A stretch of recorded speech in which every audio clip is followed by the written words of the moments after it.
दोस्तों game of thrones show ने कामयाबी के जो झंडे गाड़े थे उससे इंस्पायर होकर मेकर्स गेम ऑफ थ्रोन का प्रीक्वल यानी house of the dragon show लेकर आए हैं और इस सीरीज में हमें टारगेरियन की उत्तराधिकार की लड़ाई और गेम ऑफ थ्रोन से लगभग 172 साल पुराना इतिहास बताया जाएगा। खैर अगर आप लोग टारगेरियन का पूरा इतिहास यानी कि वो कौन है, कहाँ से आए थे, कैसे आए थे और उनके फैमिली की बिगिनिंग कहाँ से हुई और एंड कहाँ पर हुआ, यानी उनका कंप्लीट फैमिली ट्री जानना चाहते हो तो कमेंट में ज़रूर बताएं।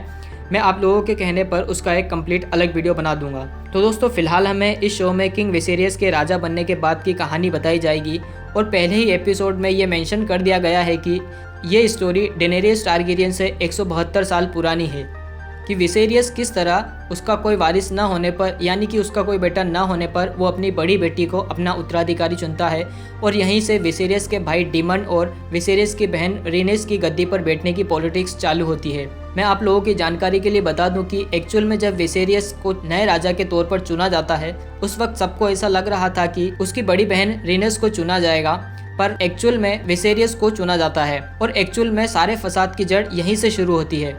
फिलहाल इसके 3 एपिसोड्स आ गए हैं, पर सबसे ज़्यादा यहाँ पर ध्यान देने वाली बात यह है कि अगर आपने इस शो का आइकॉनिक इंट्रो देखा हो जैसा कि गेम ऑफ थ्रोन के स्टार्ट में बताया जाता था, सेम उसी तरह यहाँ पर भी इंट्रो बहुत ही ज़बरदस्त बनाया गया है।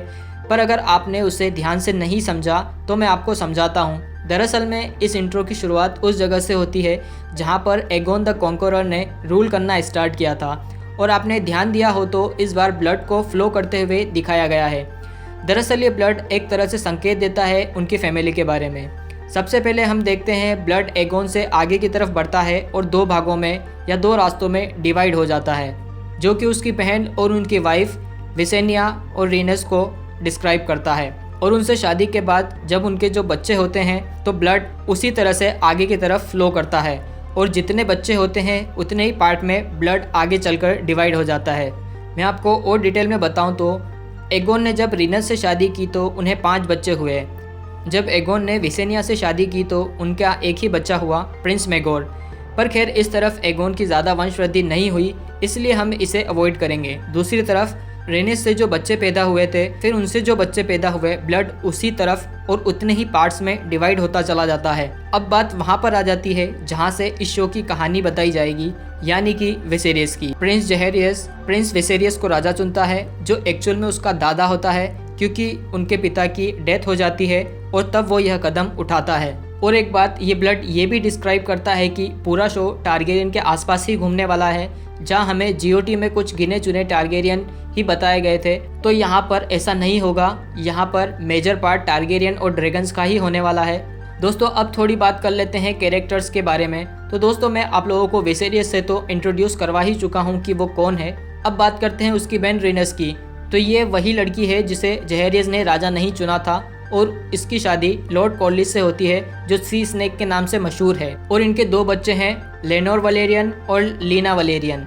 आप इन्हें ज़रूर याद रखिएगा। अब बात करते हैं विसेरियस के भाई डिमन टारगेरियन की। अभी तक इसकी 3 शादियां हो चुकी है, पर इसकी कोई पत्नी और कोई औलाद नहीं है। अब बात करते हैं विसेरियस की पहली पत्नी यानी एमा एरन की। तो विसेरियस को एमा एरन से एक लड़की पैदा हुई थी, रेनेरिया, और इसी लड़की को वो अपनी गद्दी का वारिस चुनता है।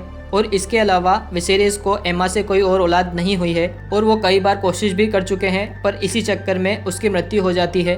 अब बात करते हैं ओटो की, जो विसेरियस का राइट हैंड है और राजपाट चलाने में वो उसकी मदद करता है। और ओटो की बेटी एलिसेंट हाईटावर है, जिससे विसेरियस दोबारा शादी करता है और उससे उसे एक बेटा होता है, एगोन फर्स्ट। तो दोस्तों ये है कुछ छोटा सा एक्सप्लेनेशन जो मैंने आपकी समझ के लिए बनाया है। उम्मीद है आपको वीडियो पसंद आएगा। और अगर आप मुझसे बात करना चाहते हैं तो मैंने डिस्क्रिप्शन में अपनी इंस्टा आईडी की लिंक दी हुई है, आप मुझे फॉलो भी कर सकते हो। और अगर आप चैनल पर नए हो तो चैनल को सब्सक्राइब और वीडियो को लाइक करना ना भूलें। जल्द मिलते हैं न्यू वीडियो के साथ। धन्यवाद। सी यू सून।